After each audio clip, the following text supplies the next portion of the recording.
സയ്യിദുനാ മൂസ അലൈഹിസ്സലാം ബനു ഇസ്രായേലുകളെയും കൊണ്ട് ഈജിപ്തിൽ നിന്ന് കൈറോവിൽ നിന്ന് സുയസ് ഉൾക്കടൽ അവസാനിക്കുന്ന കരമാർഗത്തിലൂടെ സിനായിലേക്ക് പോകേണ്ട യാത്ര, ആ കരക്കെത്തുന്ന കുറച്ച് ഒരു 4-5 കിലോമീറ്റർ ഇപ്പുറം കടലിന് മുമ്പിലേക്ക് എത്തിപ്പെട്ടു. ഒന്ന് ഇടത്തോട്ട് നടന്നാൽ കര കിട്ടും, പക്ഷേ രാത്രിയാണ്, വഴി കാണുന്നില്ല. ആ സ്ഥലം ഇന്ന് ഉയ്യൂൻ മൂസ എന്ന് പറയുന്ന വലിയൊരു മുനിസിപ്പാലിറ്റി ഉള്ള സ്ഥലമാണ്, കടൽ കടന്ന സ്ഥലം. സൂയസ് കനാലിനോട് ചേർന്ന് നിൽക്കുന്ന ഭാഗം. മൂസ നബിയെ ഇന്നാ ലമുദ്റകൂൻ, ഫറോവയുടെ പിടുത്തം കൊടുക്കാതെ ഫലസ്തീനിലേക്ക് രക്ഷപ്പെടാൻ വേണ്ടി വരികയാണ് മൂസ നബി അലൈഹിസ്സലാം. പക്ഷേ കടലിന്റെ മുമ്പിലാണ് എത്തിപ്പെട്ടത്.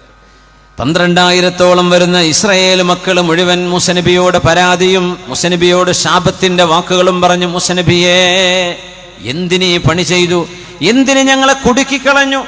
ഇന്നാ ലമുദ്റകൂൻ, ഞങ്ങൾ പിടിക്കപ്പെടുമല്ലോ. ഒരു ബോട്ട് പോലും, വഞ്ചി പോലും, കപ്പൽ പോലും ഇല്ലാതെ വെള്ളത്തിന് മുമ്പിൽ ഈ രാത്രി സമയം വന്നു നിൽക്കുമ്പോൾ ഫറോവയും അനുയായികളും പോലീസുകാരും ബാക്കിൽ വരുന്നു. നമ്മളെ പിടിച്ചല്ലോ, നമ്മൾ നഷ്ടപ്പെട്ടല്ലോ, നമ്മളെ പിടിക്കപ്പെടുമല്ലോ എന്ന് 12,000 ആളുകൾ വാവിട്ട് നിലവിളിക്കുന്ന നേരം ഒരേ ഒരു മനുഷ്യന്റെ മറുപടിയാണ്, ഖല്ലാ ഇന്ന മഅയ റബ്ബി സയഹ്ദീൻ. ഒരിക്കലുമില്ല, ഒരിക്കലുമില്ല. നമ്മൾ വിചാരിച്ചു അങ്ങനല്ലേ, ഇതുകൊണ്ട് അങ്ങ് ആകെ പരാജയപ്പെട്ടു പോകും, നമ്മളങ്ങ് കുടുങ്ങിപ്പോകും. ഖല്ലാ, നെവർ, ഒരിക്കലുമില്ല. ഇന്ന മഅയ റബ്ബി, എന്റെ കൂടെ എന്റെ രക്ഷിതാവായ അല്ലാഹു ഉണ്ട്.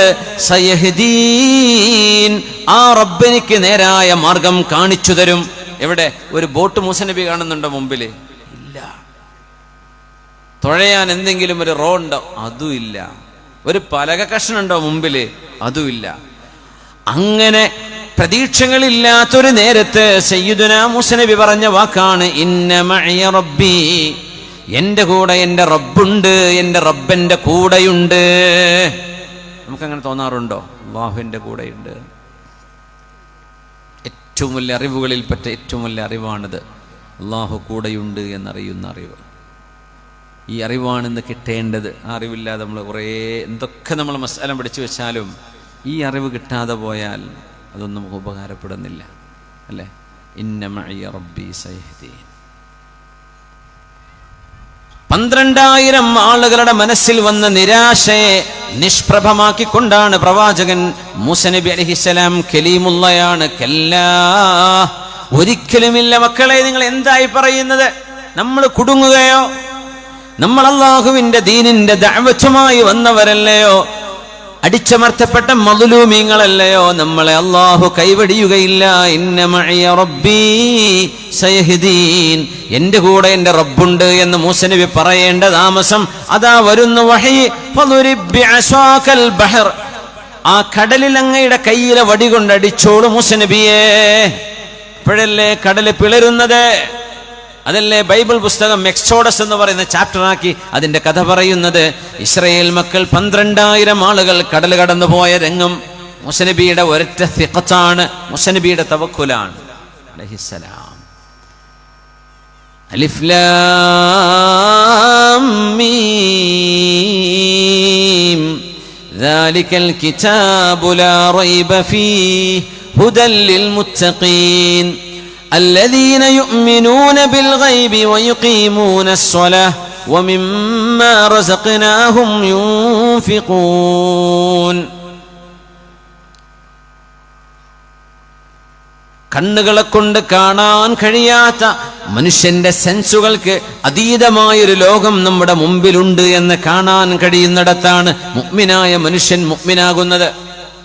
കണ്ണുകളെ കൊണ്ട് നമ്മൾ ഇങ്ങനെ കാണുന്നൊരു ലോകത്തിനപ്പുറം ഈ പരിശുദ്ധമായ സദസ്സിൽ അല്ലാഹുവിന്റെ മലക്കുകൾ ഇരിക്കുന്നു എന്ന് കാണാൻ കഴിയുന്നിടം. ഉദാഹരണം, സ്വർഗവും നരകവും ഖബറിന്റെ അദാബും ഖബറിന്റെ ലദ്ദത്തും അവിടുത്തെ മുചഅത്തുമെല്ലാം അനുഭവിക്കാൻ കഴിയുന്ന ഒരു മനസ്സ്.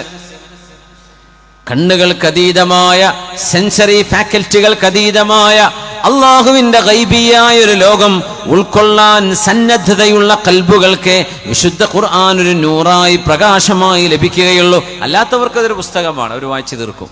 പറഞ്ഞു ഖുർആൻ ഞാൻ വായിച്ചിട്ടുണ്ട്, ചിലരൊക്കെ പറയാറുണ്ട് അങ്ങനെ. ഇസ്ലാമിലേക്ക് വരണം, പഠിക്കണം, അള്ളാഹുവിനെ അറിയണം എന്നൊരു ലക്ഷ്യമൊന്നുമില്ല. അങ്ങനെയൊന്നുമില്ല, വെറുതെ ഒരു റീഡിങ് അങ്ങനെ വായിക്കാം. പക്ഷേ ഖുർആനിൻ്റെ ഹുദ കിട്ടൂല.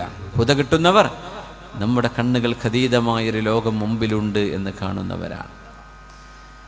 അള്ളാഹുവിലേക്ക് മടങ്ങുന്ന ഒരു യാത്രയെക്കുറിച്ച് ഓർക്കുന്നവരാണ്. അതുകൊണ്ടാണ് സാഹിബൂ മൻ തുദക്കിറുകുമുല്ലാഹ റുഅയതുഹു വമൻ യസീദുകും ഫിൽ അമലി ഖൗലുഹു വമൻ യുറഗിബുകും ഫിൽ ആഖിറതി അമലുഹു. നിങ്ങൾക്ക് നല്ല സൗഹൃദ ബന്ധങ്ങൾ വേണം, നല്ല നല്ല കൂട്ടുകാർ വേണം, പണ്ഡിതന്മാർ, ആലിമീങ്ങൾ, സാദാത്തുക്കൾ, അവരെ നിങ്ങൾ കൂട്ടുപിടിക്കണം. ആരൊക്കെയാണ് അവരെന്നറിയണേ. മൻ തുദക്കിറുകുമുല്ലാഹ റുഅയതു, ആരെ കാണുമ്പോഴാണോ നിങ്ങൾക്ക് അള്ളാഹുവിനെ ഓർമ്മ വരുന്നത്, ആരെ കാണുമ്പോൾ അള്ളാഹുവിനെ ഓർമ്മ വരുന്നുവോ അവർ. വമൻ യസീദുകും ഫിൽ അമലി ഖൗലുഹു, ഏതൊരാളിന്റെ വാക്കുകളാണോ നിങ്ങൾക്ക് അമല് ചെയ്യാൻ നിമിത്തമാകുന്നത്. ഏതൊരു പണ്ഡിതൻ, ഏതൊരു ആലിമ്, ഏതൊരു മുദരിസ്, ആരുടെ വാക്കുകൾ കേൾക്കുമ്പോഴാണോ എൻ്റെ അമലുകൾ ഇത്ര പോരാ, എനിക്ക് അമലുകൾ വർദ്ധിപ്പിക്കണം എന്ന് തോന്നുന്നത്. വമൻ യുറഗിബുകും ഫിൽ ആഖിറതി അമലുഹു, ആരുടെ കർമ്മങ്ങൾ കാണുമ്പോഴാണോ, അമലുകൾ കാണുമ്പോഴാണോ ആഖിറത്തെക്കുറിച്ചുള്ള ചിന്തകൾ മനസ്സിനുള്ളിൽ ആനന്ദം കുറിക്കുന്നത്. ലോകത്തേക്ക് പോകണം, ആഖിറത്തിലേക്ക്, എൻ്റെ റബ്ബിനരികത്തേക്ക് പോകണം. അങ്ങനെയാണ്. അതിൻ്റെ മസ്റഅത്താണ് ഈ ലോകം. ലോകത്തോട് വിട പറയുന്ന അഷ്റഫുൽ ഖൽഖ് റസൂലുള്ളാഹ് സ്വല്ലല്ലാഹു അലൈഹി വസല്ലം തങ്ങൾ അവസാന നേരം അല്ലാഹുവിനോട് പറഞ്ഞ വാക്കുകൾ എന്തൊക്കെയാണ്? നമ്മൾ അവസാനം മരിക്കുന്ന നേരത്ത് പറയേണ്ടത് ലാ ഇലാഹ ഇല്ലല്ലാഹ് എന്നാണ്. അലൈഹാ നഹ്യാ വ അലൈഹാ നമൂതു വ അലൈഹാ നുബ്അസു ഇൻഷാ അല്ലാഹ്. ലാ ഇലാഹ ഇല്ലല്ലാഹ്. അതിനെപ്പറ്റി പറഞ്ഞപ്പോൾ അല്ലാഹു എന്താ പറഞ്ഞു? ഫഅലം അന്നഹു ലാ ഇലാഹ ഇല്ലല്ലാഹ്. ലാ ഇലാഹ ഇല്ലല്ലാഹ് എന്നതൊരു ഇൽമാണ്. ലാ ഇലാഹ ഇല്ലല്ലാഹ് എന്നിങ്ങനെ നാവ് കൊണ്ട് ചൊല്ലണം, ചൊല്ലിയ കൂലി കിട്ടും, ഉറപ്പാണ്. പക്ഷേ ഫഅലം അന്നഹു ലാ ഇലാഹ ഇല്ലല്ലാഹ്. ലാ ഇലാഹ ഇല്ലല്ലാഹ്. There is nothing, no one, no deity worthy of worship except Allah. ഇത് അറിയേണ്ട ഒരു ഇൽമാണ്. അല്ലാഹു അങ്ങനെയാണ്. ലാ മഅബൂദ ബിഹഖിൻ ഇല്ലല്ലാഹ്. ഇത് പഠിക്കേണ്ട ഒരു ഇൽമാണ്. ഫഅലം അന്നഹു ലാ ഇലാഹ ഇല്ലല്ലാഹ്. അത് പഠിക്കേണ്ടതാണ്. നമുക്കത് ബോധ്യപ്പെട്ടിട്ടുണ്ടോ? ഒരാൾ വന്നിട്ട് നമ്മൾ രണ്ട് വസ്വാസിൻ്റെ വർത്താനം പറഞ്ഞാൽ നമ്മുടെ അഖീദ ഇളകുമോ? ഒരു നിരീശ്വരവാദിൻ്റെ 2 ഡയലോഗ് കേട്ടാൽ നമ്മുടെ വിശ്വാസം എവിടെ പോകും? പാറ പോലെ ഉറച്ചു നിൽക്കാൻ കഴിയോ? കൈഫ ഈമാനുക യാ അമ്മാർ കൈഫ ഖൽബുക. ഖൽബിൽ എങ്ങനെയുണ്ട് അമ്മാറേ? നിങ്ങളുടെ ഹൃദയത്തിൽ ഇരിക്കുന്ന വിശ്വാസം എങ്ങനെയാണ്? മുശ്രിക്കീങ്ങൾ പിടിച്ചു വെച്ചിട്ട് മതം മാറണമെന്ന് പറഞ്ഞ് നിർബന്ധിച്ചു അമ്മാർ ഇബ്നു യാസിർ തങ്ങളെ. അവരുടെ ഉപ്പയായ യാസിർ തങ്ങളും ഉമ്മയായ സുമയ്യ ബിൻതു ഖയ്യാത്ത് റളിയല്ലാഹു അൻഹ റളിയല്ലാഹു അൻഹുമ രണ്ടുപേരും ഈ ഉമ്മത്തിലെ ആദ്യത്തെ ശുഹദാക്കളിൽപ്പെട്ടവരാണ്. നബിയെ, ഞാൻ കുഫറിലേക്ക് പോയിട്ടില്ല നബിയെ, രക്ഷപ്പെടാൻ വേണ്ടി ഞാൻ ചില എക്സ്ക്യൂസുകൾ പറഞ്ഞു പോന്നിട്ടുണ്ട്. അമ്മാറേ, നിങ്ങളുടെ ഖൽബ് എങ്ങനെയുണ്ട്?